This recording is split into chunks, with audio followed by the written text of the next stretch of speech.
Well, certainly a lot of questions coming in for today's town hall, and we have a few different hot topics that we're tackling. We have the jobs report that was just released this morning. You also have the Senate showdown over extending the Bush-era tax cuts. We know that a lot of you have a lot of questions. You can jump online during our panel so you can give us some questions to ask our great guest today. We have Jeffrey Frankel. He's the former Council of Economic Advisors to President Clinton. David Sampson, former Deputy Secretary for Commerce, and Mike Santoli, Associate Editor at Barron's. And you guys have been on our panel before, so it's great to see you actually came back again. It's always a positive, guys.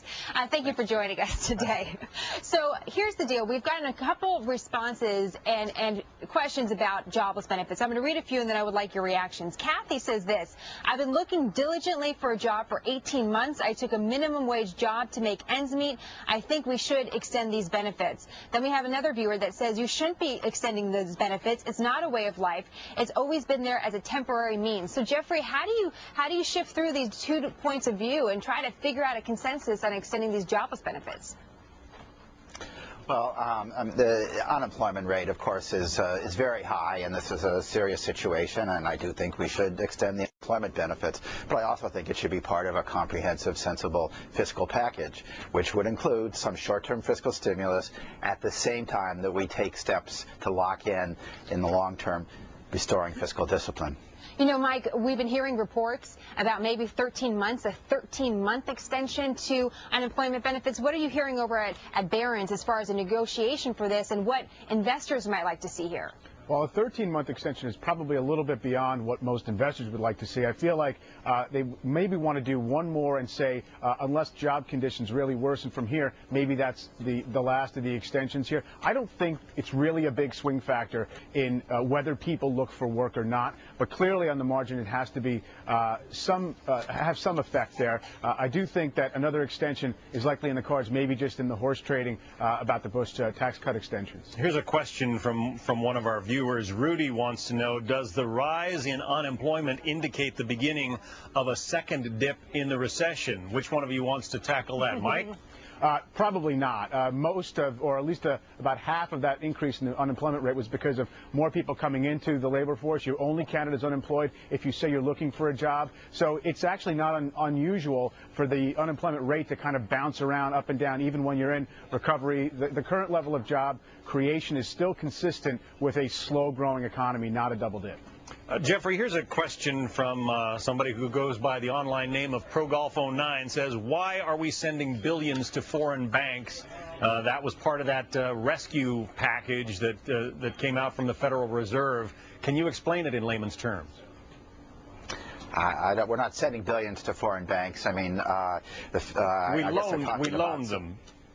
We loaned some emergency funds. We get all that. We get all that money back. I mean, let's not get that confused. That's a purely, well, for that matter, all the money lent to the domestic banks we got back at profits. It's a completely separate question from spending money on something that hurts the deficit. We had 2 years ago, a little over 2 years ago, the worst financial crisis and the worst recession that we've had since the Great Depression. It took extraordinary measures on the part of the Federal Reserve and others in government. Stop that from turning into a Great Depression. And the actions by the Fed you're talking about were just one part of that. David, are we leaving you out here? We haven't gotten you with a question yet. All right, here's one for you, David. Chuck has this question. He says millionaires had tax breaks for 10 years now, referring to the Bush-era tax cuts. He says, where are the jobs that those tax breaks created? Well, obviously the recession that hit us in September of 2008 has destroyed a substantial number of jobs, over 7 million jobs. And I think that in today's unemployment report is really a devastating report. When you look at the fact that the consensus economic forecast was we were going to see job growth of 140,000 jobs with an upside potential of 150,000 jobs. And yet in every key sector, manufacturing, retail, we've seen job declines this month. And so I really hope that this puts to bed the issue of raising taxes on anyone during this type of severe economic recession and continued very anemic growth rate. So does that mean you support extending the Obama making work pay tax cuts? Well, I think that right now all of the tax cuts should be extended. I'm not a part of the negotiations on making work pay up on the Hill.